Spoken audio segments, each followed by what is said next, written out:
옆에 있는 분과 인사하겠습니다. 말씀의 은혜 많이 받으세요. 말씀의 은혜 많이 받으세요. 오늘은 2025년도 새해 첫 주일입니다. 우리가 새해를 맞이할 때마다 우리가 누리는 특권이 있는데, 그게 뭐냐면 어떤 기대를 하고 결심을 하는 겁니다. 새로운 마음가짐을 갖는 거죠. 그러면 여러분, 새롭게 시작하는 2025년도에 여러분은 어떤 기대를 갖고 계시고 어떤 결심을 하셨습니까? 한번 지금 생각해 보시기 바랍니다. 올 한 해 이뤘으면 하는 기대는 뭐고 또 결심은 뭔지. 여러분들 중에 가진 그 기대와 결심 중에 어떤 분들은 만남에 대한 기대를 가지실 수 있습니다. 좋은 직장을 만나기를 원하는 분들도 있고, 또 결혼의 배우자를 만나기를 원하는 분들도 있고, 또 어떤 분들은 취직을 준비하는 가운데, 또 입시를 준비하는 가운데 진학을 원하는 분도 있을 겁니다.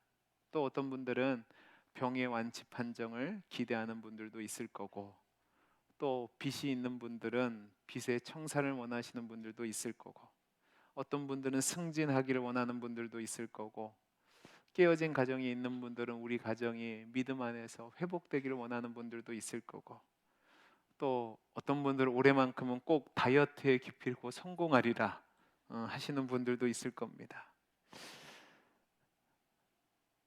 이렇게 무엇인가를 기대하고 또 결심하는 것, 새해가 우리에게 주는 특권이고 선물이죠. 그 소망을 가질 때 우리가 기쁨을 느끼기도 하고 또 새로운 힘과 용기를 갖게 됩니다. 저는 제가 작년 말부터 저녁마다 기도하는데 두 가지의 기도 제목을 놓고 기도합니다. 하나는 우리 교회가 헌당되는 겁니다. 우리 교회가 부채가 많다 보니까 해야 될 일을 하지 못하고 힘들어하는 걸 볼 때마다 하나님 앞에 기도하는 것이 첫 번째 기도 제목이고, 두 번째는 뭐냐면 우리 교회가 평안함 가운데, 감사함 가운데, 날마다 하나님의 은혜를 경험하는 가운데 이 성전이 하나님의 사람들로 가득 채워지는 겁니다. 이 성전을 크게 지어놓고 한 번도 이 성전이 가득 채워진 적이 없단 말입니다. 그래서 우리 모두가 하나님 은혜 가운데, 제가 올해 표를 정했습니다. 우리는 세상에서 그리스도의 향기이며 복음입니다. 여러분들이 그런 삶을 살아서 이 성전이 가득 채워지는 은혜를 경험하는 거죠. 그래서 제 바람은 올 한 해 우리가 가졌던 모든 기도 제목이 하나님 은혜 가운데 이루어지고 또 하나님이 주시는 선물을 누리는 겁니다. 이 은혜가 있기를 간절히 소원합니다. 싫으면 말고요. 저는 올해 새해를 맞이하면서 작년을 돌아봤는데 정말 어려웠던 것 같아요. 정말 어려웠던 이유가 뭐냐면 우크라이나와 또 러시아 전쟁이 계속되고 또 팔레스타인과 이스라엘의 전쟁이 계속되면서 세계 경계가 안 좋아졌습니다. 그러니까 우리나라 경기가 안 좋아진 겁니다. 우리나라 경기가 안 좋아지니까 우리 성도님들의 개인의 삶의 형편도 힘들어지죠. 우리가 작년에 연말 결산을 했는데 제가 오고 나서 처음이었던 것 같습니다. 헌금이 굉장히 많이 줄었습니다. 이것은 여러분의 삶이 어렵다는 거죠. 여러분, 주변 상황이 어려우면 지도자들이라도 정신을 차리고 나라를 위해서 힘써야 되는데, 이 어려운 시국을 이겨나가야 될, 그리고 이끌어가야 될 지도자들, 정치인들이 서로 싸우고 있습니다. 그러니까 더 힘들어진 겁니다.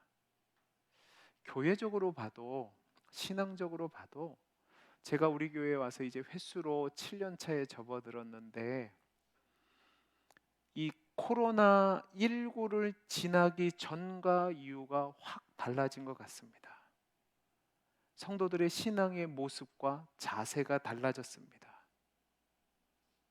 이전에는 무슨 일이 있어도 교회에 나와서 예배 드리는 것이 상식이었는데 요즘은 좀 불편하면 영상으로 예배를 드립니다. 굳이 교회에 나올 필요가 있냐는 거죠.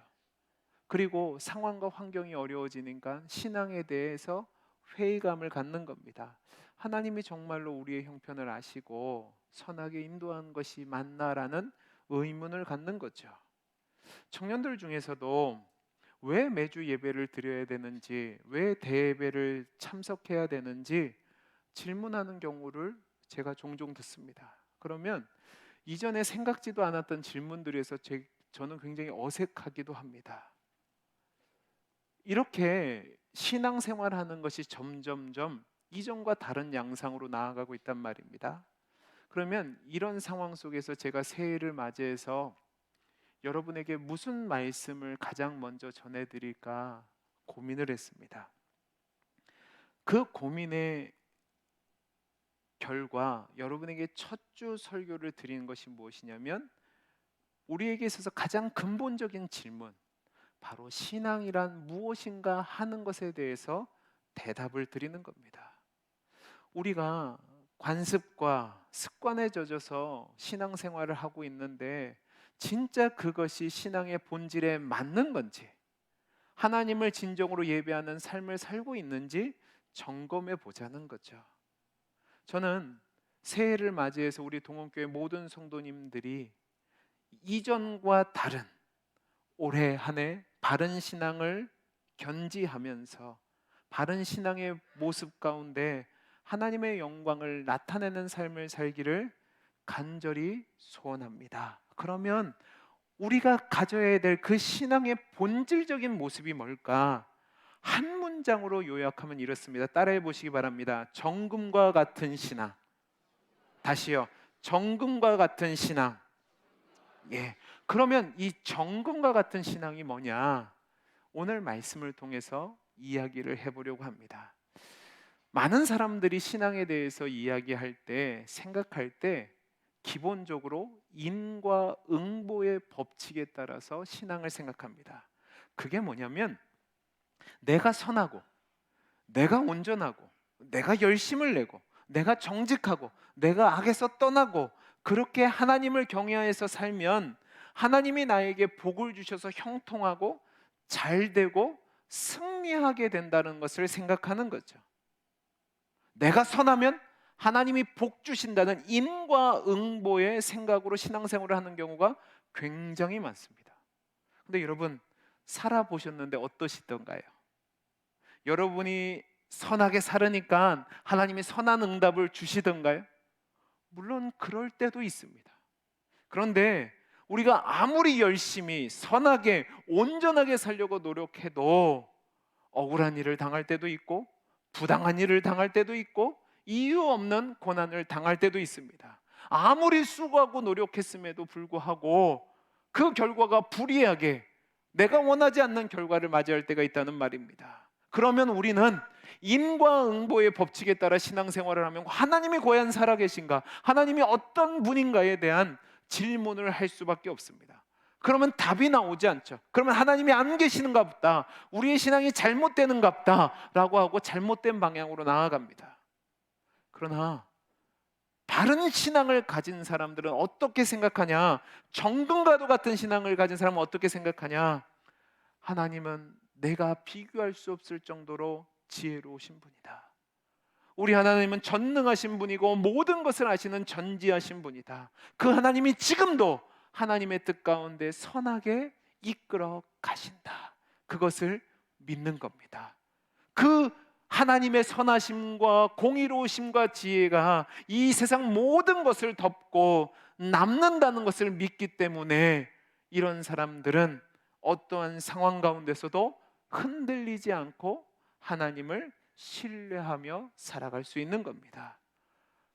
하나님이 내게 고난을 주셨습니다. 이해할 수 없는 어려움을 주셨습니다. 그때에 왜 나에게 이런 문제를 주셨을까 원망하고 불평하는 것이 아니라 하나님은 자신의 아들까지 나에게 주실 정도로 나를 사랑하시고 나를 포기하지 않으시고 결국은 영광의 자리로 나아가게 하실 것이라는 믿음이 있으니까 흔들리지 않고 하나님 은혜 가운데 살아가는 겁니다.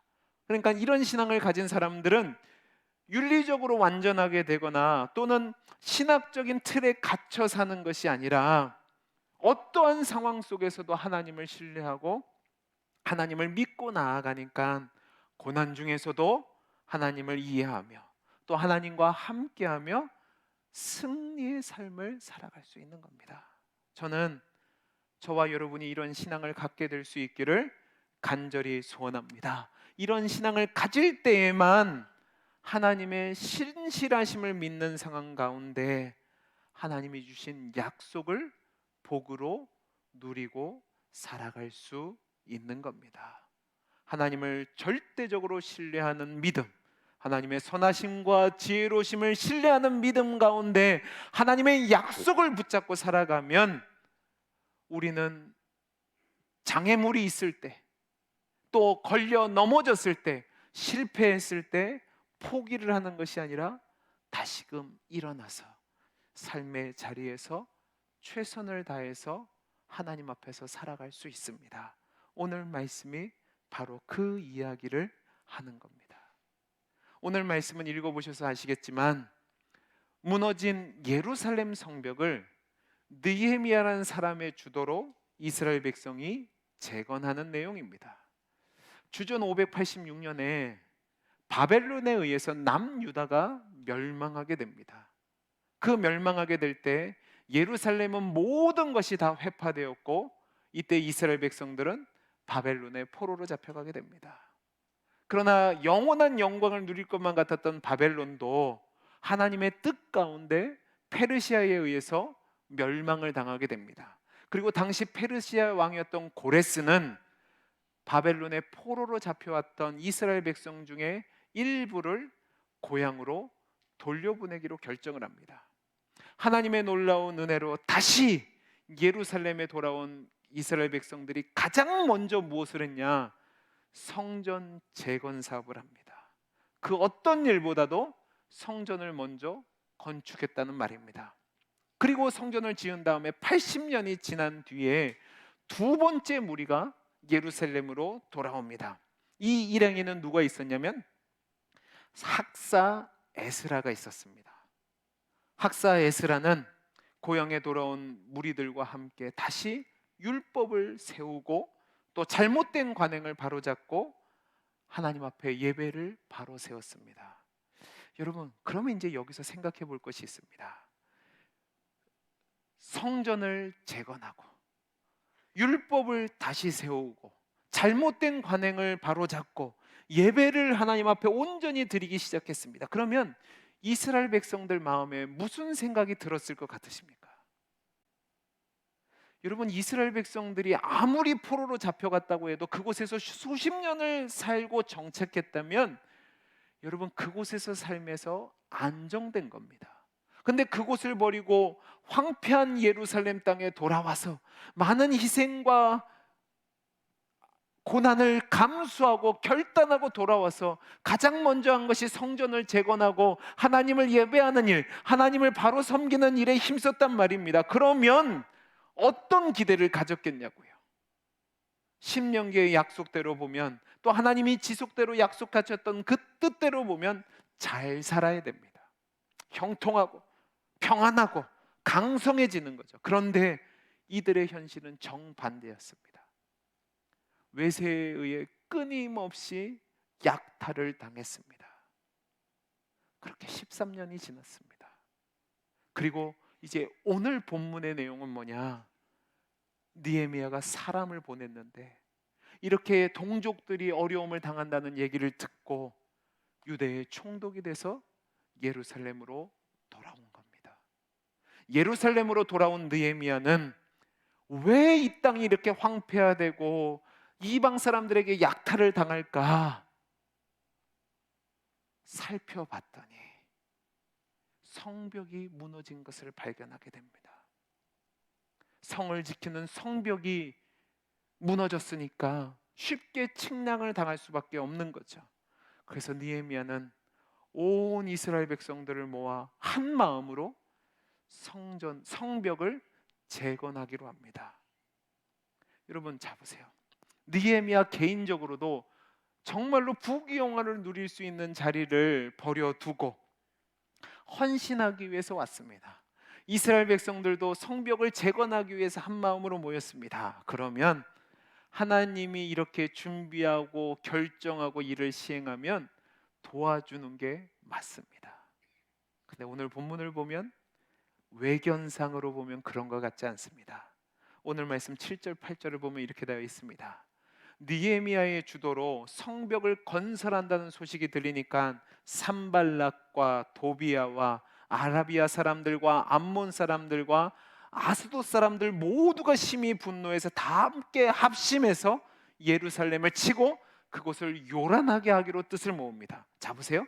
예루살렘이 중심에 있다면 북쪽에서는 산발락과 사마리아 사람들이, 동쪽으로는 도비야와 암몬 사람들이, 남쪽으로는 게셈과 아라비아 사람들이, 그리고 서쪽에서는 아스돗 사람들이 사방으로 에워싸 예루살렘을 고립시키고 공격하려고 합니다.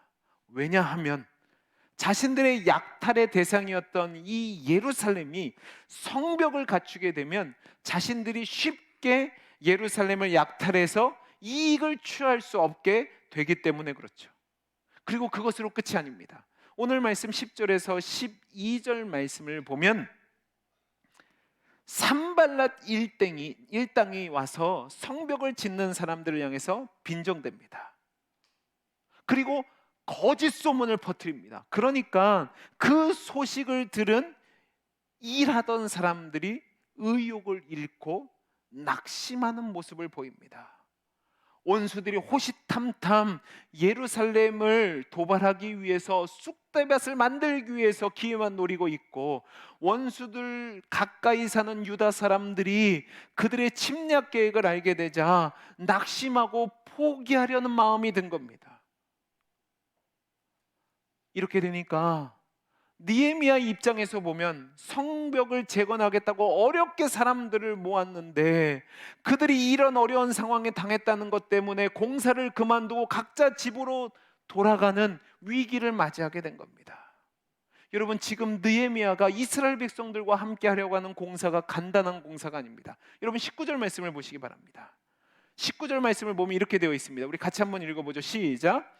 내가 귀족들과 민장들과 남은 백성에게 이르기를 이 공사는 뭐요? 크고 넓음으로 라고 되어 있습니다. 그러니까 지금 느헤미야가 이스라엘 백성들과 함께 하려는 공사는 매우 큰 공사였습니다. 재건할 성벽의 거리가 넓었다는 말입니다. 그렇게 넓은 거리의 성벽을 한 사람 한 사람 모두가 성벽을 쌓아야만 올라갈 수 있다는 말입니다. 벽돌이 하나씩 하나씩 올라갈 때마다 성벽은 조금씩 연결되고 높이도 높아지는 겁니다. 그런 순간에 침략자가 공격을 해오면 그들이 그렇게 수고한 모든 것이 무너지고 허사로 됩니다. 여러분, 이 성벽을 끝까지 포기하지 않고 그것을 완공해야 되지만, 그 사명을 감당해야 하지만 이 성벽이 온전하게 세워지는 겁니다. 그래서 느헤미야는 포기할 수 없기 때문에 백성들의 동요를 안심시키기 위해서 두 가지 조치를 취합니다. 오늘 말씀 13절 14절입니다. 오늘 말씀 13절 14절을 보면 두 가지 조치를 취하는데, 첫째는 13절에 나오는데 백성들 중에 일부를 완전 무장을 시켜서 성벽 쌓는 사람들 뒤에 배치를 시킵니다. 9절 말씀에 이미 경비병, 그러니까 파수꾼을 세웠었습니다. 그런데 위험의 수위가 높아지니까 아예 군대를 일으켜서 성벽 쌓는 사람들을 보호한 겁니다. 언제 적들이 쳐들어올지 모르는 불안한 상황 가운데서 성벽을 쌓는 사람들이 이 군대를 볼 때마다 안정감을 느끼도록 한 겁니다. 두 번째로 한 조치가 뭐냐, 14절 말씀에 나오는데 느헤미야가 공사하는 사람들을 격려하는 겁니다. 그 격려의 방법이 뭐냐? 하나님을 두려워하고 가족들을 생각하라는 겁니다. 이 성벽 제거는 하나님이 기뻐하시는 일이다. 그러면 하나님이 반드시 보호해 주실 것이다. 그 믿음을 가지라는 거죠. 그리고 실상 이 믿음이 없으면 성벽을 완공한다고 해도 신앙적인 차원에서는 별 의미가 없는 겁니다. 그래서 느헤미야는 이들에게 성벽 재건보다 하나님에 대한 신앙의 확신을 심어주는 겁니다. 그것을 통해서 성벽 재건을 시작하신 분이 하나님이라는 사실을 기억하고 믿게 함으로 말미암아 적들에 대한 두려움과 걱정을 떨쳐버리게 한 거죠. 이렇게 느헤미야가 조치를 취하니까 무방비 상태에서 예루살렘을 예고 없이 치려는 음모를 꾸몄던 산발랏 일당은요, 느헤미야의 대응을 보고 자신들의 계획이 음모가 실패한 것을 알게 됩니다. 이미 음모가 알려졌고 완전 군장을 하고 성벽을 지키고 있으니까 침략이 어려워진 겁니다. 왜냐하면 자신들의 숫자가 아무리 우세하다고 해도 예루살렘 성이라는 지리적 위치가 있습니다. 예루살렘은 해발 800m 고지 위에 있습니다. 이 지리적 위를 선점하고 있는 상황에서 또 만반의 준비를 하고 군사가 준비하고 있다면 자신들이 아무리 강하다고 해도 공격을 하면 피해가 만만치 않은 겁니다. 그러니까 섣부르게 이스라엘을 향해서 싸움을 일으키지 못하는 거죠. 이렇게 산발랏 일당이 예상치 못한 상황을 맞아서 고심하는 동안 느헤미야는요, 그냥 가만히 있는 것이 아니라 이스라엘 사람들을 계속 독려해서 성벽 쌓는 일을 계속합니다. 그리고 나서 느헤미야가 뭐라고 얘기하냐? 이렇게 적들의 음모가 발각된 것이 하나님의 은혜라고 고백을 하는데 15절 말씀입니다. 우리 15절 같이 한번 읽어보죠. 같이 읽겠습니다. 시작.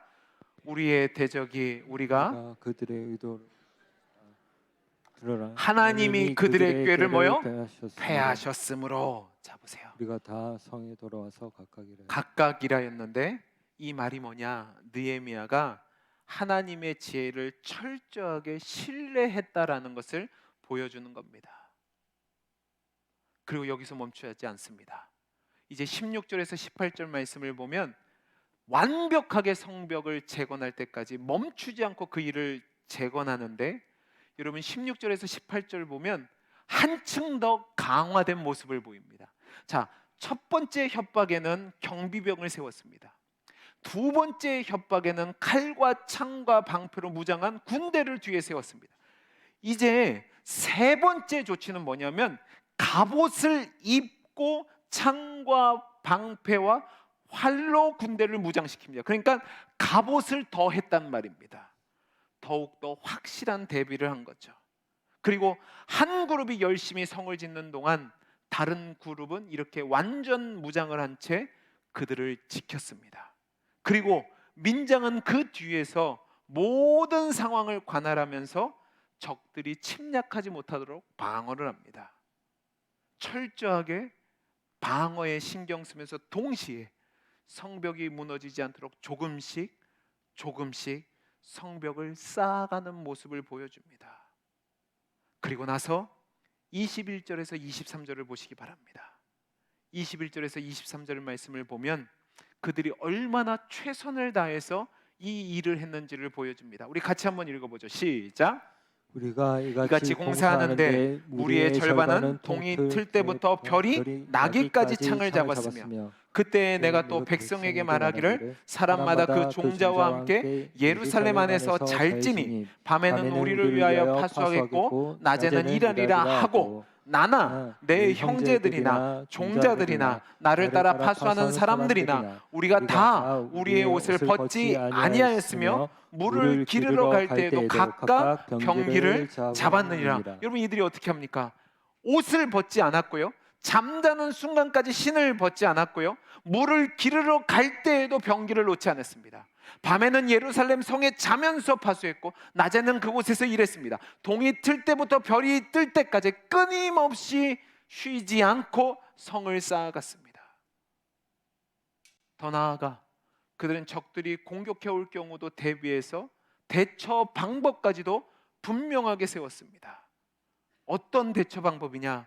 20절에 나옵니다. 20절을 보면 너희는 어디서든지 나팔 소리를 듣거든 그리로 모여서 우리에게로 나오라. 하나님이 우리를 위하여 싸우시리라 하였느니라. 여러분 뭐라고 해요? 적들이 오면 나팔을 불 거다. 왜? 멀리 멀리 떨어져 있으니까 한 곳에 모이기가 쉽지 않습니다. 그러니까 나팔을 불면 그리로 모이라는 거죠.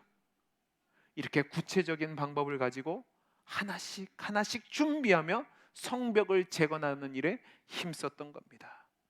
여러분 잘 보시기 바랍니다. 하나님의 도성입니다. 그리고 하나님의 뜻 가운데 성벽을 재건하는 겁니다. 그러니까 하나님이 당연히 도와주시겠지, 하나님이 당연히 인도하시겠지라고 생각하며 게으르거나 방만하지 않았습니다. 오히려 철저하게 계획하고 이에 따라 벽돌을 쌓아가며 준비했다는 말입니다. 그리고 나서 이제 20절에서 뭐라고 얘기하냐? 하나님이 우리를 위하여 싸우시리라 하였느니라 라고 말하는 겁니다. 여러분 얼마나 감동적인 고백입니까? 우리 중에서 약간 신앙이 이상한 분들이 있습니다. 이런 분들은 해야 될 일은 하지 않고 기도만 하면 된다라고 생각하는 분들이 있습니다. 문제는 이런 분들이 꽤 많습니다. 그리고 오히려 그런 모습이 더 큰 신앙인 것처럼 주장을 하곤 합니다. 근데 여러분 질문을 하나 드려보겠습니다. 여러분 학생이 기말고사를 봐야 됩니다. 자, 기말고사를 봐야 되는데 공부를 하지 않고 기도만 하면 어떻게 될까요? 하나님이 전날 밤에 나타나셔서 자 1번은 뭐고 2번은 뭐고 이렇게 알려주실까요? 제가 들었던 예화가 있습니다. 신학교 다닐 때 우리 교수님들이 이래요. 초창기 이제 한국의 교회가 세워지고 평양의 신학교가 있을 때 이 밑에 쪽에서 열심히 사역하다가 이제 공부하고 이런 분들이 계셨대요. 시험을 보는데 뭐 기도하고 열심히 사역하니까 공부를 못한 거죠. 그래서 이제 시험을 보는데 아는 게 하나도 없다랍니다. 아는 게 하나도 없는데 기도했는데도 답이 안 와서 이렇게 했답니다. 하나님은 아십니다. 그렇게 하고 답을 냈대요. 그러니까 교수님이 점수를 줬는데 어떻게 준 줄 아십니까? 하나님은 100점, 너는 빵점. 여러분 잘 보세요. 시험을 보려면 뭐 해야 돼요? 공부해야 돼요. 여러분 취업을 준비하는 청년들 어떻게 해야 됩니까? 자, 오늘부터 작정 기도를 하면 될까요? 아니죠. 준비해야죠. 장사하시는 분도 어떻습니까? 오늘부터 장사를 새롭게 하겠다. 자, 기도하면 하나님이 사업에 날마다 번창케 하는 복을 주시겠지. 착각입니다. 성경을 보십시오. 기도만으로 충분하지 않다는 사실이 곳곳에 있습니다. 여러분 지금 우리 주변에 역병이 창궐하고 있습니다. 지금 독감 때문에 난리도 아닙니다. 지난 주간에 저희 집도 역병이 창궐해서 난리도 아니었습니다. 제 입술 부르튼 거 보세요. 우리 성도님들 중에서도 마스크 쓰고 아픈 분들이 있어요. 자, 그러면 이런 상황에서 어떻게 하면 이 독감에서 자유로울 수 있을까요? 오늘부터 기도만 하면 될까요? 빨리 대답해 보세요. 기도하면 병이 안 걸려요? 걸려요. 코로나 때는 기도 안 했나요? 어떻게 해야 돼요? 거리 두기 하고 위생수칙 지키고 그다음에 마스크 쓰고 그래야죠. 그렇게 하면서 하나님의 도우심을 구해야죠. 여러분 정금과도 같은 신앙이 뭐냐? 현실을 무시하거나 망각하는 태도가 아닙니다. 진짜 정금과 같은 믿음은 뭐냐? 현실을 제대로 판단하고 진단하고 전략을 세우고 최선을 다해서 움직이고 대처하는 겁니다. 그리고 하나님께 도우심을 구하는 것이 진정한 정금과 같은 신앙입니다. 여러분이 정말로 하나님의 지혜로우심을 안다면, 하나님의 신실하심을 믿는다면, 하나님이 우리를 지켜주실 것이라는 그 믿음 앞에 살아간다면 그냥 아무것도 안 하고 지내는 것이 믿음이 아니라 최선을 다해서 살아가는 모습이 있어야 된다는 말입니다. 사업을 할 때에도, 직장 생활을 할 때에도, 가정을 이룰 때에도, 시험을 준비하고 계획하는 일에도 모두에게 동일하게 적용됩니다. 현실에서 최선을 다해 준비하고 계획하고 힘을 내어 살아가고 함께 하나님의 도우심을 구할 때 하나님이 역사하시죠. 느헤미야와 백성들이 최선을 다해서 준비하고 성벽을 세울 때에, 하나님께 기도하고 은혜를 구할 때에 하나님이 승리를 주신 겁니다.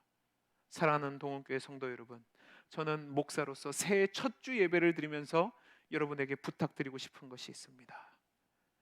우리 동원교회를 위해서 여러분의 삶의 자리에서 성벽을 쌓아 주시기를 간절히 소원합니다. 여러분의 간격이 너무 넓어 서로가 보이지 않을지라 할지라도 우리 성도님들 한 사람 한 사람이 그 믿음의 성벽을 쌓아간다면 우리 모두가 아름다운 성벽을 쌓아갈 줄로 믿습니다. 여러분, 이렇게 최선을 다해 살다가 또 함께 나팔을 불러서 어려운 일이 있으면 함께 모여서 기도하고 힘써야 됩니다. 신호가 있을 때 함께 모여서 격려하며 함께 싸움에 임하기도 해야 되는 거죠. 그럴 때 우리 모두가 하나님께서 우리를 도우실 것입니다라는 믿음의 고백을 할 수 있는 겁니다. 이것이 정금과도 같은 믿음입니다. 저는 올 한 해 정말로 두 가지를 놓고 기도한다고 말씀을 드렸습니다. 여러분, 성전을 헌당하는 것도 우리가 최선을 다하고 하나님 앞에 기도해야 됩니다. 여러분, 한 사람 한 사람이 벽돌을 쌓아가야 되죠. 우리 교회가 부흥하는 것도 한 사람 한 사람이 여러분이 삶의 자리에서 그리스도의 향기로 복음으로 살아가야 여러분을 보고 하나님 앞에 나오는 자들이 있을 거 아닙니까? 그렇게 될 때 이 자리가 하나님의 사람들로 가득 채워질 줄로 믿습니다. 여러분, 우리 한 해를 시작합니다. 저는 우리 동원교회 모든 성도님들이 정금과도 같은 믿음을 가진 믿음의 소유자가 될 수 있기를 간절히 소원합니다. 부탁입니다. 여러분의 삶의 자리에서 남편은 남편으로서, 아내는 아내로서, 자녀는 자녀로서, 부모는 부모로서, 또 여러분의 직장과 여러분의 사업과 모든 일터에서 여러분의 맡겨진 자리에서 최선을 다해서 하나님의 사람으로 삶의 성벽을 쌓아가시기 바랍니다. 그리고 기도하십시오. 그러면 하나님께서 여러분을 통해 성벽을 수축하게 하시고 진정한 승리의 기쁨을 맛보게 하실 줄로 믿습니다. 이 은혜를 누리는 우리 모든 성도들이 될 수 있기를 간절히 소원합니다. 기도하겠습니다. 사랑이 많으신 하나님 아버지, 감사합니다. 우리 모든 동원교회 성도님들이 정금과 같은 믿음의 소유자가 되게 해 주옵소서. 하나님 앞에서 내 삶의 자리에서 최선을 다해 살아가게 하시고 또 하나님의 약속을 믿는 믿음으로 기도하게 하실 때에 하나님의 오늘 말씀에서 주신 그 놀라운 은혜를 경험하며 살아가는 우리 모든 성도들, 우리 동원교회가 되게 해 주옵소서. 은혜 주실 줄 믿고 감사하며 사랑 많으신 예수님 이름으로 기도하옵나이다. 아멘.